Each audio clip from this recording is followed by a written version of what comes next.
আমন্ত্রণ দেশ জনপদ লাইভের সঙ্গে আছে আমি শিকা আজিজ। ইজতেমা ময়দানে আছেন আমাদের সহকর্মী আলিমুজ্জামান সাফওয়ান ও ফাহিম ইউসুফ। আমরা সরাসরি যাচ্ছি তাদের কাছে। প্রথমে যুক্ত হচ্ছেন আলিমুজ্জামান সাফওয়ান। সাফওয়ান, ইজতেমায় এই মুহূর্তে কি আনুষ্ঠানিকতা চলছে?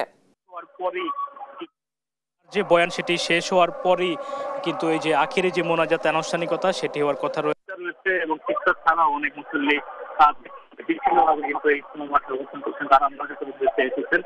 যদি বলছিলাম এই মুহূর্তে বয়ান ভারতের মাওলানা ইব্রাহিম দেওলা, এই মুহূর্তে বয়ান করছে ভারতের মাওলানা ইব্রাহিম দেওলা। তার যে বয়ান সেটি নসিহত হিসেবে শুনছে মুসল্লিরা এবং এখান থেকে বিভিন্ন ইসলামিক দিক নির্দেশনা দেওয়া হচ্ছে তাদের উদ্দেশ্যে।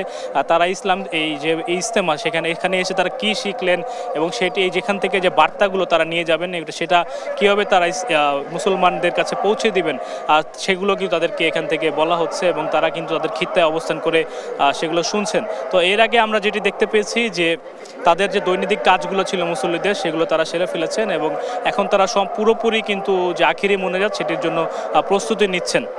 এছাড়া যদি নিরাপত্তার কথা বলতে চাই, গাজীপুর মেট্রোপলিটন পুলিশের পক্ষ থেকে জানানো হয়েছে যে সর্বোচ্চ যে নিরাপত্তা ইজতেমাকে কেন্দ্র করে সেটি কিন্তু নেওয়া হয়েছে এবং কিছুক্ষণ আগে আমরা দেখতে পেয়েছি আইন শৃঙ্খলা রক্ষাকারী বাহিনী তাদের যে বেশ তৎপর রয়েছেন, তারা কাজ করছেন। তো নিশ্চিত একটি নিরাপত্তা ব্যবস্থা এখানে রয়েছে আমরা দেখতে পেয়েছি। এছাড়া যেটি বলছিলাম যে সকালে আজকে যে আনুষ্ঠানিকতা সেটি আমবয়ানের মধ্য দিয়ে শুরু হয় বাদ ফজর। তারপরে কিন্তু ভারতের একজন মাওলানা আব্দুর রহমান তিনি বয়ান করেন সকাল 9:30টার দিকে। এখন বর্তমানে যে নসিহতের যে বয়ান সেটি করছেন ভারতের মাওলানা ইব্রাহিম দেওলা এবং তারপরেই কিন্তু কিছুক্ষণ পরই 12টার দিকে হয়তো এখান থেকে যে আজকের যে শেষ আনুষ্ঠানিকতা আখেরি মোনাজাত সেটি হওয়ার কথা রয়েছে এবং এটি পরিচালনা করবেন বাংলাদেশের মাওলানা জুবায়ের সাহেব।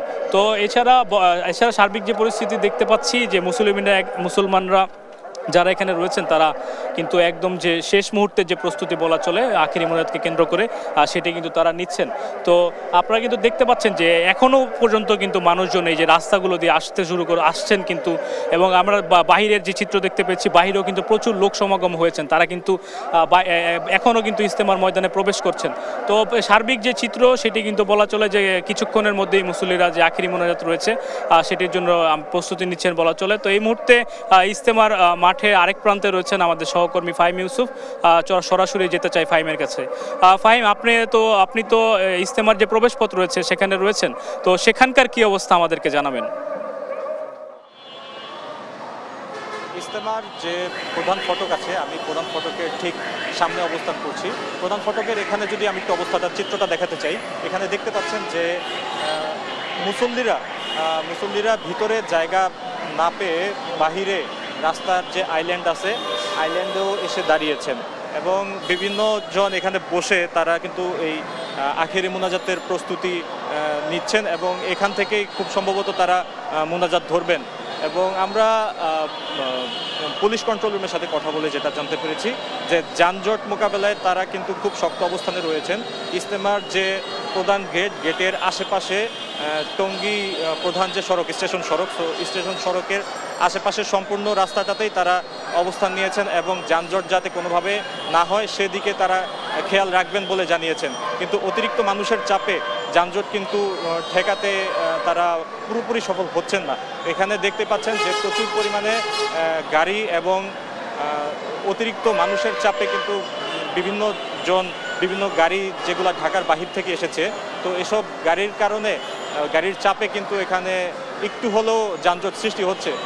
কিছুক্ষণ পর এখানে টহল পুলিশ আসে এবং এসে যানজট নিরসনের চেষ্টা করলেও তারা কিন্তু এখানে সম্পূর্ণ যানজট মোকাবেলা করতে সক্ষম হয়নি বলা যায়। তো এই ছিল আমার কাছ থেকে প্রধান ফটক থেকে সর্বশেষ। ইশিকা। ফাহিম, অনেক ধন্যবাদ আপনাকে। ইজতেমা ময়দান থেকে সহকর্মীরা জানাচ্ছিলেন সর্বশেষ প্রস্তুতির খবর। আজ আখেরি মোনাজাত, আমরা সর্বশেষ তথ্য জানছিলাম সহকর্মীদের কাছে। দেখছেন দেশ জনপদ লাইভ।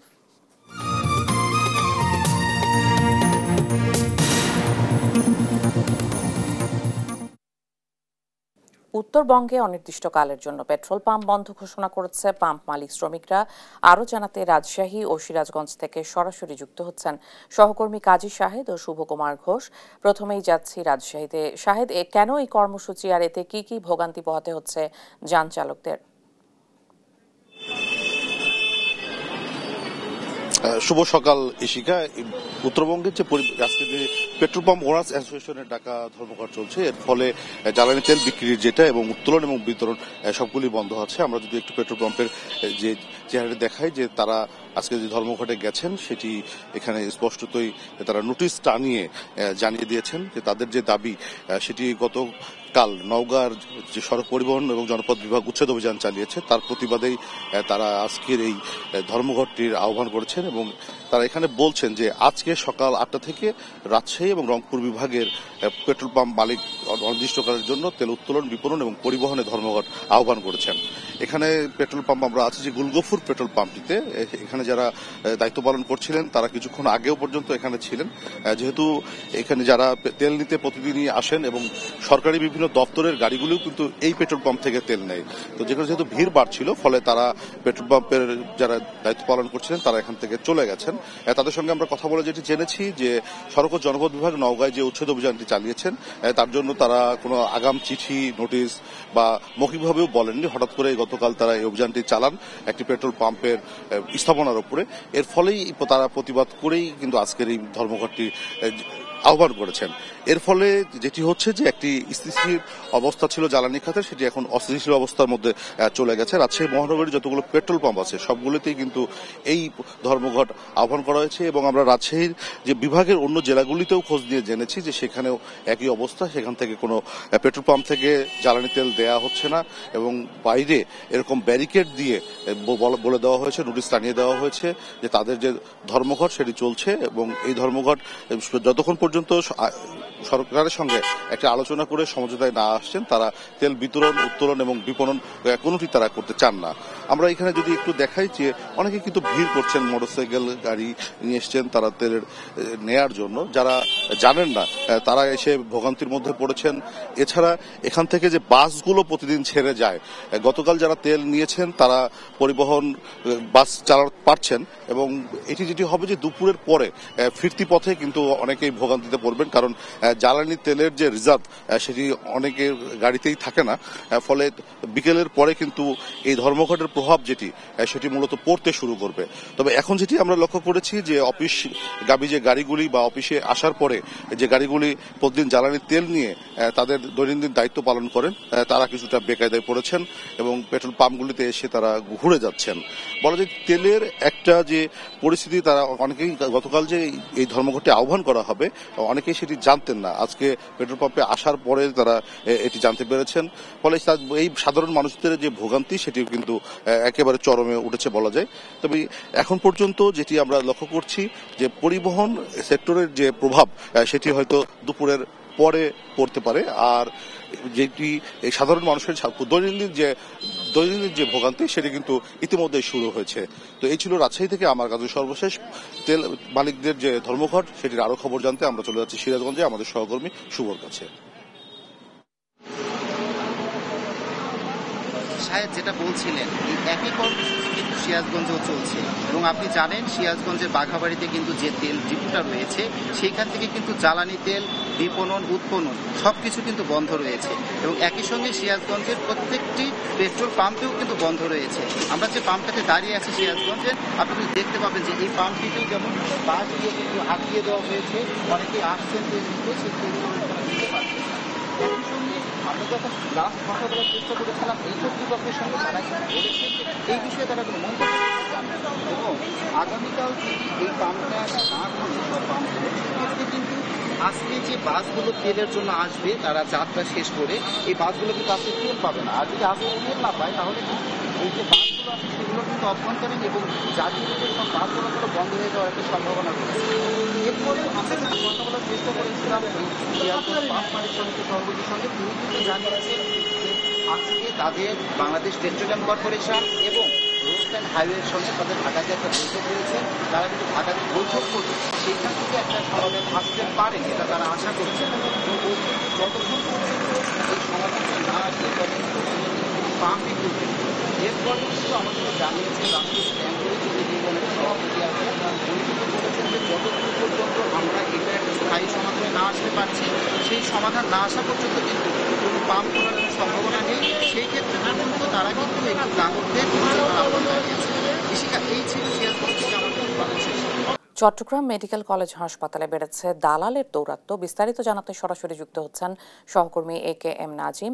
নাজিম, দালাল নিরসনে প্রশাসন কোনো কার্যকর পদক্ষেপ নিচ্ছে কিনা? হাসপাতালে কিন্তু দালালদের দৌরাত্ম্য কোনোভাবেই ঠেকানো যাচ্ছে না, কারণ গত কিছুদিন আগে হাসপাতালে যে অভিযান চালিয়ে দালালদের আটক করা হয়েছিল, তারপর আসলে 1 থেকে 2 দিন কিছুটা কম থাকলে তারপরে আবার সদর্পে আসলে ফিরেছেন দালালরা। কারণ আমরা যদি দেখেছি এখানে দালালদের উৎপাত ধীরে ধীরে বেড়েই চলছে। চট্টগ্রাম নগরীর চমেক হাসপাতাল সহ অন্যান্য যেসব সরকারি হাসপাতাল রয়েছে সবগুলো হাসপাতালে দালাল এবং প্রতারক চক্রের যে আবির্ভাব বা যে প্রাদুর্ভাব বলা যায় সেটা কিন্তু ধীরে ধীরে বাড়ছে। কারণ গত কয়েকদিন ধরে আমরা যেটি খোঁজ নিয়েছি, চট্টগ্রাম মেডিকেল কলেজ হাসপাতাল, মা ও শিশু হাসপাতাল, চট্টগ্রাম জেনারেল হাসপাতাল, এসব হাসপাতালে কিন্তু বিভিন্ন গুরুত্বপূর্ণ ওয়ার্ডগুলোতে দালাল এবং প্রতারক চক্রের যে সিন্ডিকেট সেটি কিন্তু আবারও কিন্তু সচল হয়েছে। তারা বিশেষ করে গ্রাম থেকে যেসব রোগী এসব হাসপাতালে আসে তাদেরকে কিন্তু বিভিন্ন মাধ্যমে প্রলোভন দেখিয়ে প্রাইভেট হাসপাতালে নিয়ে যাওয়া হচ্ছে এবং তাদেরকে ওষুধ ক্রয়ের ক্ষেত্রে এবং হাসপাতালের বিভিন্ন যে চিকিৎসার ক্ষেত্রে যেসব সরঞ্জাম প্রয়োজন হয় এগুলো কেনার ক্ষেত্রে কিন্তু তারা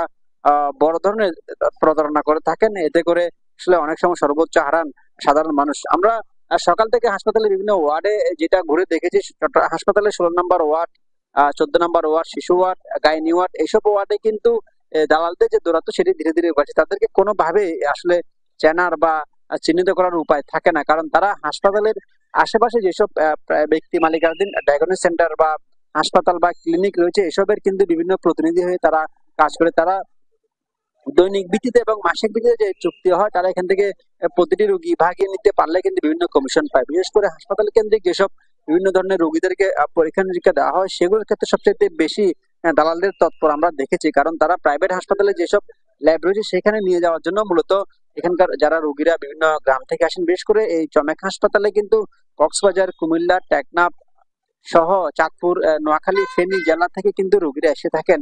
আর চট্টগ্রাম জেলার আশপাশের উপজেলা থেকে কিন্তু রোগীরা তো কিন্তু আসেই। তাদেরকে কিন্তু বিভিন্ন ভাবে প্রলোভন দেখায়। বিশেষ করে সন্ধ্যা থেকে রাত পর্যন্ত যারা রাতেই এই হাসপাতালে আসেন তাদেরকে কিন্তু সবচেয়ে বেশি বিড়ম্বনায় পড়তে হয়। কারণ হাসপাতালের দালালদের যে উৎপাত সেটি বন্ধ করার জন্য মাঝে মধ্যে যে অভিযান চালানো হয়, বিশেষ করে হাসপাতালের যে পুলিশ বাহিনী রয়েছে তারা কিন্তু প্রতিদিনই বা কোনো না কোনো সময় 1 থেকে 2 জন করে কিন্তু দালাল এবং যারা প্রতারক চক্র রয়েছেন তাদেরকে আটক করেন। আটক করলেও কিন্তু কোনোভাবেই দালালদের যে দৌরাত্ম্য সেটি বন্ধ করা যাচ্ছে না। কারণ গত কয়েকদিন আগে আমরা যেটি দেখেছি এখানে যৌথ বাহিনীর অভিযানে প্রায় 11 জন দালালকে আটক করা হয়েছিল। তার আগে আরেকটি বড় অভিযানে কিন্তু প্রায় 35 জনকে আটক করা হয়েছিল। দালালদের আটক করলে কিন্তু তাদেরকে নির্দিষ্ট একটি সাজা বা শাস্তি দিয়ে কিন্তু তারা মুক্তি পেয়ে যায় বা জরিমানা দিয়ে মুক্তি পেয়ে যায়। তাদেরকে অনেক সময় জেলা ম্যাজিস্ট্রেটের অধীনে বা নির্বাহী ম্যাজিস্ট্রেটরা তাদেরকে আটক করার পর 7 দিন, 10 দিন বা 5 দিন এভাবে সাজা দেন। কিন্তু তারপরে তারা আবার তাদের সাজা ভোগ করার পরে তারা এসে আবার তাদের যে দালালি পেশা সেটিতে তারা নিয়োজিত থাকেন। এইসব হাসপাতালে কিন্তু দালালদের সুযোগ নেওয়ার কারণ হচ্ছে যে হাসপাতাল তদারকি কম বলে মনে করছেন সাধারণ রোগীরা। কারণ রোগীরা বলছেন হাসপাতালের কিছু কর্মকর্তা কর্মচারী, বিশেষ করে ওয়ার্ডে যারা দায়িত্ব পালন করেন, যারা নার্স, ওয়ার্ড বয়, এদের সহযোগিতায় কিন্তু দালালদের উৎপাত কিন্তু বেড়ে চলছে। কারণ অনেক সময় আমরা গত কিছুদিন আগে দেখেছি দালালদের সাথে কিন্তু হাসপাতালের কিছু কর্মচারীও কিন্তু জড়িত থাকে। তারা এই তাদের সুবিধা নিয়ে কিন্তু দালালরা এবং প্রতারক চক্ররা কিন্তু হাসপাতালে বিভিন্ন ভাবে রোগীদের হয়রানি থেকে শুরু করে অনেক সময় রোগীদের সর্বোচ্চ কারিয়ে নেয়। আরেকটি বিষয় যেটি আমরা চমেক হাসপাতালে দেখেছি, এখানে কিন্তু যারা ওয়ার্ড বয় থেকে শুরু করে পরিচ্ছন্নতা কর্মী রয়েছেন অনেকেই কিন্তু দৈনিক চুক্তিভিত্তিক আবার মাসিক চুক্তিভিত্তিক নিয়োগে নিয়ে কাজ করেন। সেজন্য কিন্তু আরেকটি বড় সমস্যা বলে মনে করছেন এখানকার সংশ্লিষ্টরা। কারণ তারা যদি বলছেন হাসপাতালে যদি ওয়ার্ড বয় কর্মকর্তা কর্মচারী যদি নির্দিষ্ট বেতনে বা তারা যদি চাকরির মতো হয়তো তাহলে দালালদের যে উৎপাদ সেটি হলো বন্ধ। কারণ প্রাইভেট সেক্টরে কিছু মানুষ আউটসোর্সিং এর মাধ্যমে কাজ করার কারণে কিন্তু দালালদের বড় একটি টার্গেট কিন্তু এই হাসপাতাল হয়ে দাঁড়ায়। হাসপাতালের পরিচালকের সাথে আমরা কথা বলেছি, ব্রিগেডিয়ার জেনারেল আমাদেরকে যেটি জানিয়েছেন দালালদের বিষয়ে তাদের যে তৎপরতা এবং অভিযোগ সেটি তারা প্রতিনিয়ত চালাচ্ছেন এবং হাসপাতালের কোনো কর্মকর্তা কর্মচারী যদি দালালদের সহযোগিতা করে থাকেন বা দালালদের পক্ষে কাজ করেন তাহলে তাদের বিরুদ্ধে কিন্তু ব্যবস্থা নেওয়া হবে বলে তিনি জানিয়েছেন। এবং এর আগেও এসবের বিরুদ্ধে তিনি ব্যবস্থা নিয়েছিলেন বলে আমাদেরকে বলেছেন। তো জনৈক হাসপাতাল থেকে দালালদের দৌরাত্ম্য নিয়ে আমার কাছে ছিল সর্বশেষ। নাজিম, অনেক ধন্যবাদ আপনাকে। চট্টগ্রাম মেডিকেল কলেজে দালালদের দৌরাত্ম্য নিয়ে বিস্তারিত জানছিলাম সহকর্মীর কাছে। দীর্ঘদিন ড্রেজিং না করায় অস্তিত্ব সংকটে কুড়িগ্রামের ব্রহ্মপুত্র, দুধকুমার ও ধরলা সহ 16টি নদ নদী। বিস্তারিত জানাতে সরাসরি যুক্ত হচ্ছেন সহকর্মী জুয়েল রানা। রানা, এতে নদী পাড়ের বাসিন্দারা কি ধরনের সমস্যার সম্মুখীন হচ্ছেন, আর ড্রেজিং না করার কি কারণ বলছে সংশ্লিষ্ট কর্তৃপক্ষ? নাব্যতা সংকটের কারণে প্রায় পানি শূন্য হয়ে পড়েছে কুড়িগ্রামের উপর দিয়ে প্রবাহিত ধরলা, তিস্তা, ব্রহ্মপুত্র, দুধকুমার সহ প্রায় 16টি নদ নদী। এতে কিন্তু সংকটে পড়েছে নদী নির্ভর জীবিকা সহ জীববৈচিত্র্য। এছাড়াও আপনাকে জানিয়ে রাখি, দীর্ঘ 50 বছরে কিন্তু কুড়িগ্রামের যে এসব নদ নদী ড্রেজিং বা খনন করা হয়নি, যার কারণে কিন্তু নদীর যে তলদেশ সেটি কিন্তু ভরাট হয়ে গেছে। যার কারণে কিন্তু আপনাকে জানিয়ে রাখি, বর্ষা মৌসুমে যখন উজান থেকে আসলে ঢল আসে তখন কিন্তু পানির যে ধারণ ক্ষমতা সেটি কিন্তু এইসব নদ নদী নিতে পারে না, যার ফলে কিন্তু লোকালয়ে পানি প্রবেশ করে কিন্তু বন্যা পরিস্থিতি সৃষ্টি হয়েছে। এছাড়া আপনাকে জানিয়ে রাখি, গত 1 বছর আগে ধরলায় শুধু ড্রেজিং ব্যবস্থা আসলে শুরু করেছে বিআইডব্লিউটিএ, সেটির কিন্তু অনেক ধীর গতিতে কাজ চলছে। আপনাকে যদি একটু আমি দেখাতে চাই, আমি এই মুহূর্তে রয়েছি কুড়িগ্রামে যে ধরলা নদীটি রয়েছে, সেই ধরলায় কিন্তু বালু জমে কিন্তু চর জমেছে, পানি তেমন নেই বললেই চলে। ক্যানেলের মতো একটি জায়গা রয়েছে, সেখান দিয়ে কিন্তু পানি প্রবাহিত হচ্ছে। এছাড়াও এই চরে কিন্তু এখানকার যারা কৃষক রয়েছে তারা কিন্তু বিভিন্ন ফসল আসলে ফলে জীবিকা নির্বাহ করে। এছাড়াও কিন্তু আপনাকে আরেকটি তথ্য জানিয়ে রাখি, নদী নির্ভর যে মানুষগুলো নদীতে জীবিকা নির্বাহ করত, মাছ ধরে এবং যারা নৌকা চালিয়ে জীবিকা নির্বাহ করত, তাদের কিন্তু এই পথটি প্রায় বন্ধ হয়ে গেছে। তারা কিন্তু অনেক কষ্টে জীবিকা নির্বাহ করছে, কারণ মাছ না থাকার কারণে। এখানে একজন রয়েছেন দীর্ঘদিন যাবত আসলে এই ধরলায় আসলে মাছ ধরে এবং নৌকা চালায়। একটু যদি আপনার কাছে একটু জানতে চাচ্ছি যে আপনি কতদিন ধরে এই ধরলা নদীতে আসলে মাছ ধরেন, কি অবস্থা সব মিলে এখন কেমন চলছে আপনার? আগত 30 বছর থেকে আমি খুব একটু চলছি, চলাচল করছি। এখন মনে করো মাছ টাছ নাই, মানুষ আছে নৌকা ঘুরবে তাও ঘোরে না, নদীর মধ্যে পানি নাই, সমস্যা চতুর্পাশে খালি সমস্যা। মানে ঘুরে নৌকা ঘুরে সমস্যা হয়, মানুষগুলো নাই, নদীর মধ্যে পানি না থাকলে কি একটা কষ্ট জীবন বাঁচা খায়, সেই সংসার চলা খায়। আমার খুব অভাবে সংসারটা চলা না খায়, কষ্টই চলবেছি, চলাচল করতেছি। মনে করো একেবারে সেই কষ্ট হয়। পানি যদি থাকিলে ভরভর থাকিলে ভরভর করে মানুষ চড়িলে ঘুরি ঘুরি বেড়াইলে। এখন মাছ মারি, মাছও বেশি পাওয়া যায় না, মাছ আগের থেকে অনেক কমছে। আগত খুব মাছ ছিল, এখন মাছ নাই, এখন মেলা মাছ কমে গেছে। অন্য কাজ করা খায়, অন্য কাজও তো রাখায় না, আমার পাই না, অন্য কাজত যাওয়ার পাই না, কোনো কাজ করতে পারি না, এটা সেটা করতে পারি না। তারপরে যে কোনো আমি নৌকা ধরে থাকি, খুব অভাবে দিন যাইতেছে, কষ্টই করতেছি, এটা সেটা করতেছি। ঠিক আছে, আপনাকে ধন্যবাদ। এছাড়াও আপনাকে আরেকটি তথ্য জানিয়ে রাখি, ব্রহ্মপুত্র নদে কিন্তু কয়েকটি জায়গায় বালুতে ভরাট হওয়ার কারণে রৌমারি চিলমারি রুটে যে ফেরি চলাচল সেটি কিন্তু 1 মাসের বেশি সময় ধরে কিন্তু বন্ধ রয়েছে। আমি কর্তৃপক্ষের সঙ্গে কথা বলেছি, বিআইডব্লিউ কর্তৃপক্ষ যে নদী খননের কাজ সেটি কিন্তু চালাচ্ছেন। তারা বলছেন যে কয়েকদিনের মধ্যে সেটি কিন্তু স্বাভাবিক হলেই কিন্তু আবারও কিন্তু রৌমারি কুড়িগ্রাম চিলমারি রুটে কিন্তু ফেরি চলাচল শুরু হবে। এছাড়াও আপনাকে জানিয়ে রাখি, এসব বিশেষজ্ঞরা বলছেন যে এসব নদ নদী দ্রুত খননের মাধ্যমে জলবায়ুর যে প্রভাব সেটি কিন্তু কমিয়ে আনার পরামর্শ দিচ্ছে বিশেষজ্ঞরা। এই ছিল আসলে নদীর নাব্যতা নিয়ে সংঘর্ষের পরিস্থিতি। রানা, অনেক ধন্যবাদ আপনাকে। নদীর নাব্যতা নিয়ে সর্বশেষ পরিস্থিতি জানছিলাম সহকর্মীর কাছে। আজ জাতীয় গ্রন্থাগার দিবস, নানা আয়োজনে জয়পুরহাটে পালিত হচ্ছে দিবসটি। এই মুহূর্তে আমাদের সঙ্গে যুক্ত হচ্ছেন সহকর্মী রেজাউল করিম। রেজা, কেমন দেখছেন আজকে দিবসটি উপলক্ষে কি কি কর্মসূচি রয়েছে, বিস্তারিত জানাবেন। ধন্যবাদ ইশিকা। আমি এখন দাঁড়িয়ে আছি জয়পুরহাটের জেলা গ্রন্থাগারে। একটা বিষয় জানিয়ে রাখি যে এই 5 তারিখে কিন্তু এই গ্রন্থাগার দিবস উদযাপন হচ্ছে। সেই কিছুক্ষণের মধ্যে আমাদের জেলা প্রশাসক আফরোজা আক্তার চৌধুরী ও police super M A Wahab এখানে কিন্তু প্রধান অতিথি হিসাবে এবং বিশেষ অতিথি হিসাবে কিন্তু তারা কিন্তু অনুষ্ঠানটি উদ্বোধন করবেন।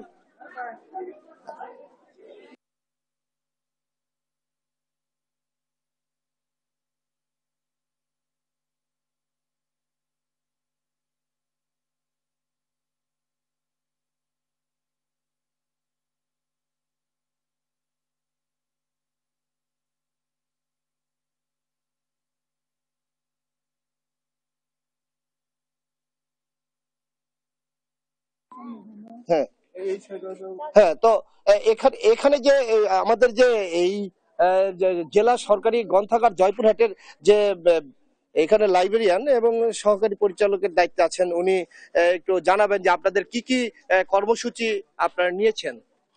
জাতীয় গ্রন্থাগার দিবস 2025 উপলক্ষে আমরা এখানে জাতীয় গ্রন্থাগার দিবসটি উদযাপন করছি।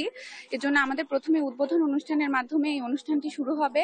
এরপর আমরা একটি আলোচনা অনুষ্ঠান করব। এবারকার আমাদের প্রতিপাদ্য হচ্ছে এই সমৃদ্ধ হোক গ্রন্থাগার, এই আমাদের অঙ্গীকার। তো এই প্রতিপাদ্যকে সামনে রেখে আমরা আমাদের আলোচনা অনুষ্ঠান করব এবং এরপরে এই জাতীয় গ্রন্থাগার দিবস উপলক্ষে যে প্রতিযোগিতাগুলো আয়োজন করা হয়েছে সেগুলোর পুরস্কার বিতরণীও এখানে হবে। ধন্যবাদ। তো আরেকটা বিষয় আমি জানিয়ে রাখি যে এখানে কিন্তু জয়পুরহাটের যে লাইব্রেরি যারা আছেন, তো লাইব্রেরির প্রতিষ্ঠানের অনেক নেতৃবৃন্দরাই কিন্তু এখানে আছেন এবং একজন লাইব্রেরি বঙ্গশ্রী লাইব্রেরির সভাপতি এবং জয়পুরহাট প্রেস ক্লাবের সভাপতি আবু বকর সিদ্দিক, তার কাছে একটু জানতে চাই যে আপনার লাইব্রেরি কেমন চলছে, কি কি সাপোর্ট পান আপনারা? আমাদের লাইব্রেরি বঙ্গশ্রী সাহিত্য সংস্কৃতি লাইব্রেরি পাঠাগার, এটা আমাদের এই পাঠাগারগুলো শুধু জ্ঞান চর্চার জন্য এবং বই পড়ার জন্য আমরা তৈরি করেছি এবং জয়পুরহাটে অনেকগুলি পাঠাগার আছে। এই পাঠাগারগুলো সত্যি সত্যি খুবই আনন্দদায়ক যে বই পড়ার প্রতি একটা আগ্রহ সৃষ্টি হয়েছে সবার মাঝে। এবং জাতীয় গ্রন্থাগার এই জয়পুরহাট জেলা যে আমাদের কর্মকর্তা আছেন উনি আমাদের সাপোর্ট দিয়ে যাচ্ছেন এবং এই সাপোর্ট ওনাদের কাছে আমরা আশা করছি যে মানে সবসময় যেন এই সাপোর্টটা উনি দিয়ে থাকেন। ধন্যবাদ। আমি একজন পাঠকের সাথে কথা বলে জানতে চাই। আসলে এই তথ্য প্রযুক্তির যুগে আমাদের ছেলেমেয়েরা দিন দিন ঘরকোনো হয়ে যাচ্ছে। তারা ঘরের কোণে বসে এই তাদের জ্ঞান চর্চা করছে, কিন্তু আমাদের যে লাইব্রেরিটা জয়পুরহাট এই শহরের প্রাণকেন্দ্রে অবস্থিত, এই লাইব্রেরির সম্বন্ধে আমাদের অভিভাবকরা এখনো সেভাবে সচেতন না, তারা জানে না, যার জন্য করে তাদের ছেলেমেয়েদেরকে তারা এই লাইব্রেরিতে পাঠাতে আগ্রহ প্রকাশ করে না। সংশ্লিষ্ট কর্তৃপক্ষের কাছে আমি বিনীত অনুরোধ, আমাদের এই অভিভাবকের কাছে সচেতনতা বাড়াইলে আমাদের ছেলেমেয়েরা আমাদের এই লাইব্রেরিমুখী হবে, যেখানে সামাজিকরণের মাধ্যমে বন্ধুত্বসুলভ আচরণের মাধ্যমে আমাদের ছেলেমেয়েরা জ্ঞান চর্চা করতে পারে। ধন্যবাদ। তো বলা যায় যে জয়পুরহাটে কিন্তু আজকের এই দিনব্যাপী এই গ্রন্থাগারের এই যে আজকের এই দিবসটি তো যথাযোগ্য খুবই আনন্দঘন পরিবেশে এবং এখানে অডিটোরিয়ামে কিন্তু অনুষ্ঠানটা হবে। কিছুক্ষণের মধ্যেই জেলা প্রশাসক আফরোজা আক্তার চৌধুরী ও পুলিশ সুপার M.A. ওহাব কিন্তু এখানে এসে উদ্বোধন করবেন। এই ছিল আমার জয়পুরহাট থেকে এই গ্রন্থাগার দিবস থেকে সর্বশেষ। রেজা, অসংখ্য ধন্যবাদ আপনাকে। জাতীয় গ্রন্থাগার দিবস নিয়ে নানা আয়োজন জানছিলাম সহকর্মীর কাছে। এই বিষয়ে আরো জানতে যুক্ত হব বগুড়ায় সহকর্মী সঞ্জু রায়ের কাছে। সঞ্জু, কেমন দেখছেন আজকে এই গ্রন্থাগার দিবসে কি কি কর্মসূচি রয়েছে? ইশিকা, সারা দেশের মতো বগুড়াতেও কিন্তু আজ নানা আয়োজনে পালন করা হচ্ছে জাতীয় গ্রন্থাগার দিবস। সমৃদ্ধ হোক গ্রন্থাগার, এই আমাদের অঙ্গীকার, এই প্রতিপাদ্যতে কিন্তু আজ সকালে জেলা প্রশাসন এবং বগুড়ার যে গণগ্রন্থাগার আছে তাদের আয়োজনে সকালে কিন্তু একটি বর্ণাঢ্য র্যালি বগুড়া জেলা প্রশাসকের কার্যালয় থেকে শুরু হয়ে এই গণগ্রন্থাগারে এসে শেষ হয়েছে। এর পরপরই কিন্তু আলোচনা সভা হয়েছে, সেখানে বগুড়া জেলা প্রশাসকের প্রতিনিধি হিসেবে অতিরিক্ত জেলা প্রশাসক প্রধান অতিথি হিসেবে বক্তব্য রেখেছেন এবং এখন কিন্তু চলছে পুরস্কার বিতরণী অনুষ্ঠান। আমরা একটু সরাসরি কথা বলবো অতিরিক্ত জেলা প্রশাসক শিক্ষা ও ICT জনাব আরাফাত হোসেনের সাথে যে আজকে এই গণগ্রন্থাগার দিবসের আপনারা কি কি আয়োজন রেখেছেন এবং এখন কি আয়োজন চলছে। ধন্যবাদ। সরকারি গণগ্রন্থাগার দিবস 2025 উদযাপন উপলক্ষে অত্যন্ত উৎসব মুখর একটি পরিবেশে বগুড়া জেলার বিভিন্ন শিক্ষা প্রতিষ্ঠানের যারা শিক্ষার্থী আছে তাদের ভিতরে গ্রন্থাগারে আগমন এবং তাদের ভিতরে বই পড়ার যে চেতনা, এটাকে উদ্বুদ্ধ করার জন্য, এটাকে আরও উন্নত করার জন্য আজকের এই দিবসটি আমরা আড়ম্বরভাবে পালন করেছি। প্রথমে আমাদের বর্ণাঢ্য র্যালি হয়েছে, আলোচনা সভা হয়েছে এবং বিভিন্ন শিক্ষা প্রতিষ্ঠানের শিক্ষার্থীবৃন্দরা তাদেরকে বই পড়ার জন্য আমরা উদ্বুদ্ধ করার চেষ্টা করেছি। আজকের এই দিবস উপলক্ষে বিভিন্ন ইভেন্টে প্রতিযোগিতা হয়েছে, যেমন উপস্থিত বক্তব্য, তারপরে হচ্ছে চিত্রাঙ্কন, বিতর্ক প্রতিযোগিতা ইত্যাদি, সেই বিষয়ে পুরস্কার প্রদান করা হয়েছে। আমরা আশা করি বই পড়ার মাধ্যমে আমাদের যে আত্মার এবং আমাদের যে আত্মিক উন্নতি, আমার যে মানসিক উন্নতি, সেটা সম্ভব হবে এবং দেশ ও জাতি গঠনে গণগ্রন্থাগারগুলো অত্যন্ত গুরুত্বপূর্ণ ভূমিকা পালন করবে বলে আমরা বিশ্বাস করি। জনাব আরাফাত, আপনাকে ধন্যবাদ। ইশিকা, আপনি জানেন যে বগুড়ার যে গণগ্রন্থাগারটি রয়েছে এখানে 56,000-এরও বেশি বই রয়েছে, যেখানে কিন্তু স্থান করে নিয়েছে এখনো পাঠকদের কিন্তু তাদের যে পাঠের যে জিজ্ঞাসা সেটি কিন্তু পূরণ করে যাচ্ছে। এখানে রয়েছে 300 বছরের পুরনো পাণ্ডুলিপি। আজকের এই আয়োজনে কিন্তু যে শিক্ষার্থীরা ছিল তাদের সামনেও কিন্তু সেই পাঠ্য বইগুলোর যে গুরুত্ব তা কিন্তু তুলে ধরা হয়েছে। আমরা একটু খুবই সংক্ষেপে জানবো। এখানে উপস্থিত আছেন সহকারী লাইব্রেরিয়ান আমির হোসেন। আমাদের আজকের এই দিবসে আপনারা শিক্ষার্থীদেরকে কি জানালেন? ধন্যবাদ। সমৃদ্ধি হোক গ্রন্থাগার আমাদের অঙ্গীকার। এই প্রতিবাদে আমরা মূলত শিক্ষার্থীদেরকে এবং সকল সাধারণকে জানার চেষ্টা করেছি যে গণগ্রন্থাগার হচ্ছে পিপলস ইউনিভার্সিটি, জনগণ বিশ্ববিদ্যালয়, এখানে দলমত নির্বিশেষে সকলে পড়াশোনা করতে পারে এবং আমাদের যে অনলাইন ক্যাটালগিং আমাদের সার্ভিস চালু হয়ে যাচ্ছে এবং শুরু হয়ে যাচ্ছে। পাশাপাশি আমরা বিশ্ব থেকে প্রায় 4টা প্রসিদ্ধ প্রকাশনার আমার 4টা প্রসাধনী আমরা 1990টি আমরা ইবুক ক্রয় করেছি, যেটা গবেষক এবং সাহিত্যিক ক্ষেত্রে অনেকটা উপকৃত হয় বলে আশা করি আর কি। ধন্যবাদ আপনাকে। র্যালি পরবর্তী আলোচনা সভা এবং এখন যে পুরস্কার বিতরণী, এর মধ্য দিয়ে কিন্তু বগুড়ায় গ্রন্থাগার দিবসের যে আয়োজন তার কিন্তু সমাপ্তি হলো। ইশিকা বগুড়া থেকে গণগ্রন্থাগার দিবসের সার্বিক আয়োজন নিয়ে আমার কাছে এটি ছিল সর্বশেষ। সঞ্জু, অনেক ধন্যবাদ আপনাকে। গণগ্রন্থাগার দিবস নিয়ে বিস্তারিত জানছিলাম সহকর্মীদের কাছে। তারুণ্যের উৎসব উপলক্ষে নেত্রকোনার পূর্ব ধলায় চলছে 3 দিন ব্যাপী বইমেলা। আরো জানবো সহকর্মী জিয়াউর রহমানের কাছ থেকে। জিয়াউর, মেলায় কতটি স্টল বসেছে, বইপ্রেমীদের ভিড় কেমন দেখছেন? জিয়াউর, কেমন দেখছেন আজকে কতটি মেলায় স্টল বসেছে এবং বইপ্রেমীদের ভিড় কেমন দেখছেন? ইশিকা, আমি এই মুহূর্তে দাঁড়িয়েছি নেত্রকোনা জেলার পূর্ব ধলা উপজেলা পরিষদ প্রাঙ্গণে। এখানে গত 3 দিন ধরে বইমেলা অনুষ্ঠিত হচ্ছে। আমি যদি আপনাদেরকে একটু বলি যে এই যে তারুণ্যের উৎসব চলছে দেশব্যাপী, এই তারুণ্যের উৎসবের অংশ হিসেবে নেত্রকোনার পূর্ব ধলা উপজেলা প্রশাসনের আয়োজনে এই মেলাটি কিন্তু গত সোমবারে উদ্বোধন করা হয়েছিল এবং আজকে 3য় দিন, আজকে বিকেলে এই মেলার সমাপ্তি ঘটবে। তো আমি আপনাদেরকে একটু এই মেলার প্রাঙ্গণটি আমি আপনাদেরকে একটু দেখাতে চাই। এখানে কিন্তু অসংখ্য যে দর্শনার্থী এবং পাঠকরা তারা এসেছেন, বিশেষ করে এই উপজেলার বিভিন্ন স্কুল কলেজের শিক্ষার্থী তারা এসেছেন, বিভিন্ন লেখকরা তারা কিন্তু এসেছেন এখানে। তারা এসে যে বইয়ের যে স্টলগুলো রয়েছে তারা কিন্তু সেসব স্টল ঘুরে ঘুরে তারা দেখছেন এবং তাদের যে পছন্দের বই আছে সেসব বই কিন্তু তারা দেখে দেখে তারা পছন্দ করে তারা বইগুলো ক্রয় করছেন। তো আমি এখানকার যারা আয়োজক আছেন, উপজেলা নির্বাহী কর্মকর্তা, ওনার সঙ্গে আমি কথা বলেছি। এই মুহূর্তে আমরা একটু জানবো, আচ্ছা এই যে তোমরা বইমেলা এসেছো, তোমাদের কেমন লাগছে? আমার অনেক ভালো লাগছে। এখানে আমি এসেছি এখানে বই কিনতে, আমার এটা আমি অনেক অপছন্দ করছি। এখান থেকে আমি অনেকগুলো বই কিনবো, গল্পের বই, কবিতার বই। একজন শিক্ষার্থী বলছিলেন যে তারা কিন্তু এখানে এসে দোকানে ঘুরে ঘুরে তারা বই কিনছেন, কিনে তারা কিন্তু আপনার পছন্দের বইগুলো কিনছেন এবং এই মেলাটি আসলে এই উপজেলায় কিন্তু বেশ একটা সাড়া ফেলেছে, বিশেষ করে শিক্ষার্থীদের মাধ্যমে। যে সময়টাতে আসলে শিক্ষার্থীরা কিন্তু পিছিয়ে গেছে, তারা বই পড়তে চাচ্ছে না, এই সময়টার মধ্যে তারা কিন্তু আপনার এই মেলাটি আয়োজন করায় তারা অনেক বই তারা দেখতে পাচ্ছেন। আমি এই মুহূর্তে একটু জানবো এখানকার যিনি উপজেলা নির্বাহী কর্মকর্তা রয়েছে তার কাছে। আচ্ছা, আপনাদের এই মেলাটিতে কেমন সাড়া পাচ্ছেন? ধন্যবাদ। আমরা মেলাতে অনেক বেশি সাড়া পাচ্ছি, বিশেষ করে তরুণ প্রজন্মের সাড়াটা অনেক বেশি, যেটা আমাকে খুবই আপ্লুত করেছে। যেখানে তরুণ প্রজন্মে মোবাইলে আসক্ত, সেখানে এখন তারা বই পড়ছে, বই ধরছে, এই বিষয়টা আমাকে অনেক বেশি নাড়া দিয়েছে। এই মেলায় আর কি কি আয়োজন আছে? এই মেলায় আজকে সাংস্কৃতিক অনুষ্ঠান আছে এবং আমাদের কুইজ, প্রতিদিনই কুইজ প্রোগ্রাম হচ্ছে, বাচ্চারা কুইজে অংশগ্রহণ করছে, পুরস্কার পাচ্ছে এবং মেলার শেষে কালকে প্রত্যেকটা স্কুলে একসাথে আমরা বৃক্ষরোপণের আয়োজন করছি তারুণ্যের উৎসব। ধন্যবাদ। আপনারা শুনছিলেন যে এখানকার যিনি উপজেলা নির্বাহী কর্মকর্তা রয়েছেন তিনি কিন্তু বলছিলেন যে এই মেলাটিতে তারা বেশ সাড়া পেয়েছে এবং আমি আপনাদেরকে এতক্ষণ দেখাচ্ছিলাম যে এই যে তারুণ্যের উৎসব উপলক্ষে নেত্রকোনার পূর্ব ধলা যে উপজেলা প্রশাসনের আয়োজনে 3 দিন ব্যাপী যে বইমেলা, তো আমরা বিভিন্ন শিক্ষার্থী পাঠকদের সঙ্গে কথা বলেছি। তারা একটি কথাই বলছেন যে আসলে এইরকম সৃজনশীল বইমেলার আয়োজন কিন্তু তরুণ প্রজন্মকে, বিশেষ করে পাঠ অভ্যাস গড়ে তোলার ক্ষেত্রে অনেকটা সহায়ক হবে এবং এরকম সৃজনশীল আয়োজন যেন আরো বেশি বেশি হয় সেই প্রত্যাশা করছেন কিন্তু এখানকার স্থানীয় লোকজন। তো এই ছিল আমার কাছে পূর্ব ধলা থেকে বইমেলার সর্বশেষ পরিস্থিতি। জিয়াউর, অনেক ধন্যবাদ আপনাকে। নড়াইলে 3 দিন ব্যাপী ক্লাইমেট স্মার্ট কৃষি প্রযুক্তি মেলা শুরু হয়েছে। বিস্তারিত জানাতে সরাসরি যুক্ত হচ্ছেন সহকর্মী শরীফুল ইসলাম।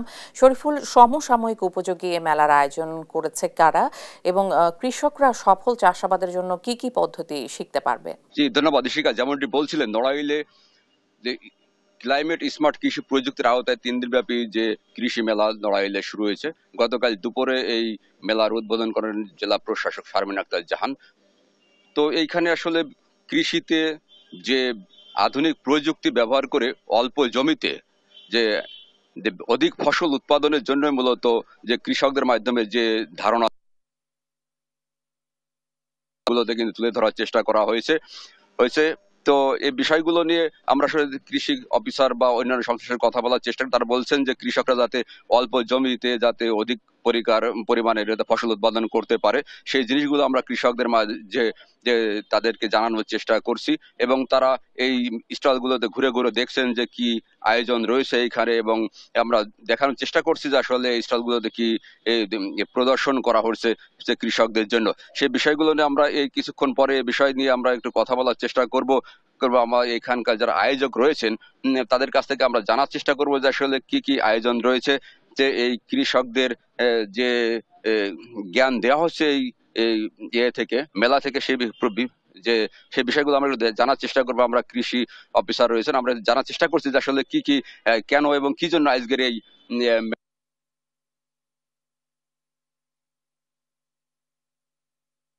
ধন্যবাদ। আমরা সকলেই জানি যে জলবায়ু আসলে প্রতিনিয়ত পরিবর্তনশীল। তো জলবায়ুর যে পরিবর্তনের যে বিরূপ প্রভাব, এই বিরূপ প্রভাবে যে আমাদের কৃষি উৎপাদন যে ব্যাহত হয়, যেন এই কৃষি উৎপাদন ব্যাহত না হয় এর জন্য আমরা এই ক্লাইমেট স্মার্ট কৃষি প্রযুক্তি, যেটা খুলনা অঞ্চলের যে আঞ্চলিক প্রকল্প, এটা আসলে কাজ করে যাচ্ছে। এখানে 21টি প্রযুক্তি রয়েছে যা আমাদের যে জলবায়ু পরিবর্তনের যে বিরূপ প্রভাব, এই প্রভাবে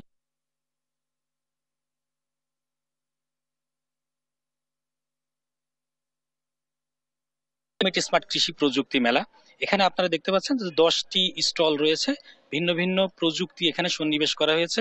এখানে মাটির স্বাস্থ্য সুরক্ষা, লবণাক্ততার প্রভাব, জলাবদ্ধতার প্রভাব, এগুলো পাশ কাটিয়ে কিভাবে কৃষি উৎপাদন অব্যাহত রাখা যায় সেগুলোই কিন্তু এখানে হাতে কলমে দেখানোর চেষ্টা করা হয়েছে। আমরা এখানে 10টি যে স্টল রয়েছে এখানে দেখানো হয়েছে যে সর্জন পদ্ধতিতে সবজি চাষ। আসলে যেসব জায়গায় জলাবদ্ধতা রয়েছে সেই জলাবদ্ধতা জায়গাগুলোতে সর্জন পদ্ধতি এখানে আমরা হাতে কলমে কৃষকদের দেখানোর চেষ্টা করেছি, যে সেখানে তারা কিভাবে একই জমিতে, জলাবদ্ধ জমিতে কিভাবে সর্জন পদ্ধতি ব্যবহার করে ফল এবং সবজি চাষের পাশাপাশি তারা মাছ চাষও করতে পারেন। তারপরে আমরা যে বস্তা পদ্ধতি দেখানোর চেষ্টা করেছি এখানে, এটা আমি বলবো যে ক্লাইমেট স্মার্ট কৃষি প্রযুক্তি, যেটা খুবই কার্যকরী একটি প্রযুক্তি। ধন্যবাদ। যেমনটি শুনছিলেন, আসলে যে কৃষি ক্ষেত্রে যে আধুনিক প্রযুক্তি ব্যবহার করা হয়েছে, জলবায়ু পরিবর্তনের সাথে সাথে যে বিরূপ প্রভাব পড়ে থাকে সেই প্রভাব যাতে কৃষকরা ক্ষতিগ্রস্ত না হয় সেই বিষয়টিকেই মূলত তুলে ধরার জন্য আজকের এই যে কৃষি মেলা চলছে 3 দিন ব্যাপী, সেই কৃষি মেলার আয়োজন করা হয়েছে। তো এই ছিল ইশিকা, নড়াইল থেকে কৃষি মেলার সর্বশেষ।